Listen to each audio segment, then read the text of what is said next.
Mangwanani maZimbabweans, good morning. And I'm off. And ndineka short message kandiri kuda kutaura. Panyaya mangwana, demonstration iriko. Plus musatyisidzirwe. Pane vanhu vari kubuda varakashi vachiratidza mota mapicture anenge ari ekudhara mamwe manje. Saka zviri kuitika ndezvekuti ana ED vanoziva kuti mangwana vanhu vakabuda ndopakaperera basa ravo. That's why muri kuona vari full force kutyisidzira vanhu. Musatyisidzirwe nawo. Plus mapurisa ari kuti mota dziri kutenderera uchitungwiza ndo dziri kuinda kumabvuku, ndo dziri kuinda kuGlenview. Kune mamacities ndizvozvo, mota dzavo ishoma shoma havana mota. Saka dzimwe mota dzavaneze vakutongoseenzesawo ndedziya dzeZANU PF dzine dzapuhwa varakashi dziye. Saka mangwana masoja amunoona murodhi aya haana problem nemunhu. Saka mangwana chakachaya. Varume ava vanoda kuenda. Zvinonakidza here kuona mayouth achiswera akagara pabridge? Because hatingablame vapana. Kuti vapana vari kumwa mutoriro vazodai. Zvinoitika izvozvo kana munhu asina chekuita. Anopedzisira kungojoina nawo nevamwe. Kana munhu asina chekuita anopedzisira kubata-bata. Hamuoni kuti nyangwe vana vadiki chaivo akasanotamba panze akapedza energy yake anopedzisira kuruma tambo dzemagetsi mumba. But ukafamba naye akaneta anotosvorara. Saka ndo zvakafanana, vapfana vedu vanoda mabasa, vapfana vedu vanodawo kugara zvakanaka. Vanhu vanototarisirawo kuita mafamilies avo. Saka mangwana hatibudei tigadzire future yevapfana vedu, future yevana vedu, future yenyika yedu kuti ive nyika inogarika inoyemurwawo nevamwe. Kwete kugara kwatiri kuita nyangwe kuna ana South Africa kwekuti unenge uchingogara wakatarisa road kana ungogara uchiti hazvisati zvatanga here. Aiwa, hatidi kugara tichidaro. Toda kuti nyika yedu ive nyika yekuti ivo vekuSouth Africa vachayemura. Vozopedzisira vakuti taakudawo kunogara kuZimbabwe.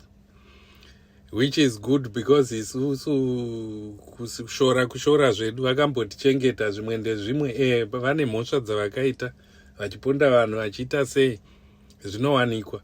Saka mangwana hatibudei tese by 7:30 munhu wese anenge apanze. Because chandiri kutaurira time ndechekuti vanhu vanogona kudzimirwa internet. Saka I don't know, munogona kudownloada VPN something like that. Kuona kuti ikadzimwa mune muchirekodha panongodzodzoka tobva taziva kuti tichachaya moposta muchiita sei. But kune vanhu vari kumonita security iriko. Saka haikonai kunyanya kutya stereki. Hatibudei takawanda mangwana. Munhu wese murodhi. Vanhu vakabuda vakawanda ndozvavari kutraya kuavoida. Zvavaingoita kuopposition kutyisidzira vanhu zviya. Ndozvavari kuita manje this time chakachaya. Tine vanhu vakaita sana Dorcas Moyo. Vaya vakabuda vari kubuda vachisapota. Aiwa, don't worry about them. Vari kudzosa mota dzese dzavakapuhwa naWicknell dziye. Saka paimbe panzi vanhu vechidzimai havadzori. Saka iye ndiye one wemudzimai achadzosa zvese zvaakapuhwa. Saka kana tiine vanhu vakadaro mabhutulikazi ekuti haaziye kuti zvinhu zviri kuafekta nyika yedu chii, haaziye kuti zvinhu zviri kuafekta vechidiki vemunyika medu chii, haaziye kuti zviri kuafekta madzimai ari kufa kumahospital vachida kupona. Saka mayouth ari kufa nekuda kwekuti ari kusangana nezvinhu zvakawanda nestress and stuff like that. That's why masuicide awanda kuZimbabwe. Masuicidal thoughts awanda kuZimbabwe. Saka tinoda kuti zvipere izvi. Hatibudei veduwe.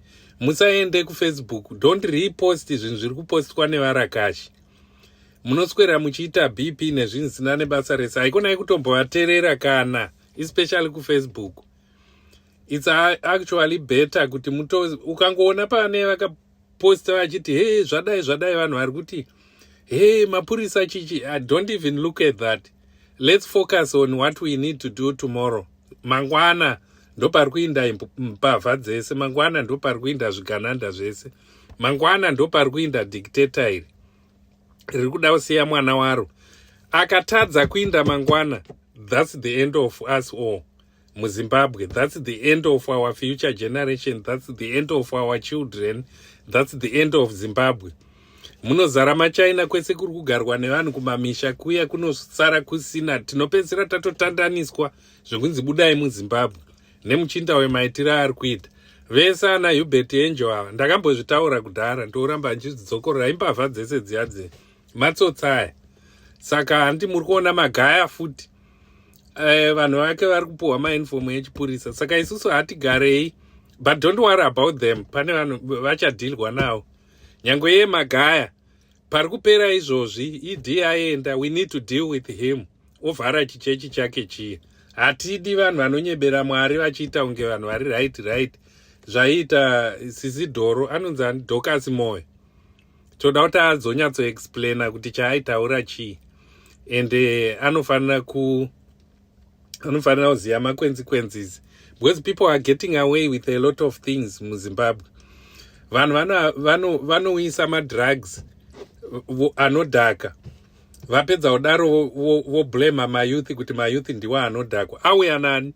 Vakawana kupi? Vapana vari kuputa ndove here yamunoti hatina control kuti mombe vari kutora ndove yemombe. Zviri kuuya nani? Zviri kuuya neivava, zviri kuuya nezvigananda. Zvinhu zvese zvakaipa zviri kuitwa neivava, vese ana Hubert Angel.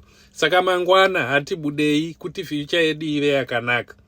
Zvaizvezvi hatimboitai zvaComrade Geza, maupdates anenge achiuya naComrade Nyoka yeMabhunu and stuff like that. Saka please garai makateya nzeve, itai kuti munzwe maaudio avo kuitira kuti paite communication before zvatanga zvemangwana, because tiri kudhila nevanhu vanofunga kuti vakangwara ivo vasina. Saka hatibatanei maZimbabweans, kubva kunana kwaVulawayo kusvika kwaana Mutare, hativei chinhu chimwe chete mangwana. Ngativei tibude mumba mangwana, tibvise mhondi idzi. Vapedza hama dzedu, vapedza upfumi hwedu, vapedza zvipfuwo zvedu nekupoizena mvura. Vanhu havasina kana mvura, ende havana kana communication nevanhu, havasocialize nevanhu. That's why vachisenzesa violence, because they don't care about the people. Vanoziva kuti even vanhu vakasavavhotera hazvina basa. So we need to get rid of that system iri kusenzeswa nemachinda. Tiite Zimbabwe yekuti tinobatana, tiite Zimbabwe yekuti tinobatsirana. Makambani ese aive kuZimbabwe, ari kunana UK, ari kunana America, ari kunana they are willing to come back to Zimbabwe kuti vazoinvesta ikoko voisa macompanies avo. And then but vakabva nepamusaka pekuti pane imwe pane mamachinda andaitaura nawo ane company inonzi Baufa Beat, vaive kuZimbabwe, vaive nemasubcontracts ikoko nemamacompanies aiita ikoko. Saka ivo vanotaura kuti takabvako because macontracts taiye taakunyimwa tichinzi bhandarai mapoliticians first. Saka varungu havadhile vachidaro. Pane macompanies akawandisa ekuti anosweinvesta zvekuti pasina time zvinhu zvedu tsoro dzedu dzikafamba zvakanaka, zvinhu zvinenge zvaakufamba zvakanaka. Yes, it takes time, but please ndokuchinja kwatinoita. Asi kana vanhu vati hatibudi, ukaona waregera kubuda, zvinoreva kuti uri kusapota zvigananda, zvinoreva kuti uri kuti upenyu uri kuraramwa nevanin'ina vedu nevana vedu ngaurambe hwakadaro. Saka vanhu vakadaro, anyone ari kusapota is our enemy as the people of Zimbabwe. Munhu iyeye enemy, it's either anoimba kana haimbi. Hani muri kuona kuti target yevapanha ivava vari vaipureza vachipuhwa mota, because chinoitika, if you receive a stolen property unogona endera kujeri izvozvo.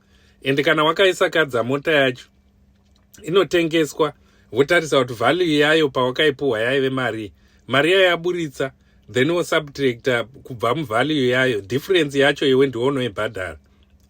You need to pay back all the money. Saka muri kuona kuti ndosaka vanhu vaitaura kuti haikonai kutora zvinhu izvi. Ndobhiga Mukanya naWingy D na Shadaya namadzibaba veshanduku vakaofwa vakaramba. Hani muri kuona vamwe vese ava meno hamene zvonyadzisa sei maakudzosa muchiita zvekukumbira riregerero makapfeka maapologies maakuti haisi takangopuhwawo ndo zvinoitika. Unoenda kukoti onoti handizivi kuti anga achiba, zvonzi aiwa zvakanaka, anga achibata akudza, but nekuda kwekuti you received a stolen property, tiri kukuindi mutongo wako ndewakati. Ndo masenzero anoita nyika chaiwo, ndo masenzero anoita zvinhu, ndo reality iyoyo. Haikonai kunyeperwa nevanhu zvavari kutaura zvese zviya varakashi vari busy, ivo ana tungwarara naanani vari busy kumeka sure kuti vanhu havabudi, but isusu tiri kubuda eZimbabweans, tiri kubuda. Saka tinosangana mangwana tozoona kuti zvakagumira kupi. Saka nokutendai moswera zvakanaka, munamatire zuva ramangwana risvike zvakanaka. Saka tosangana murodhi tinenge tichibatisana tichiita sei. Kune vanhu vakawanda vari kuita zvesecurity, vari kuona kuti kwakamira sei and stuff like that. Saka don't worry, exactly na 7:30 vanhu ngavabude. 8:30 idzodzo dzepaclock dzaaifanira kuona, ndo time dzedu. Saka please vedwe musatyisidzirwe nevarakasha. Ndatenda zvangu muswera zvakanaka, tinenge tichibatana muzvikamu zvinotera.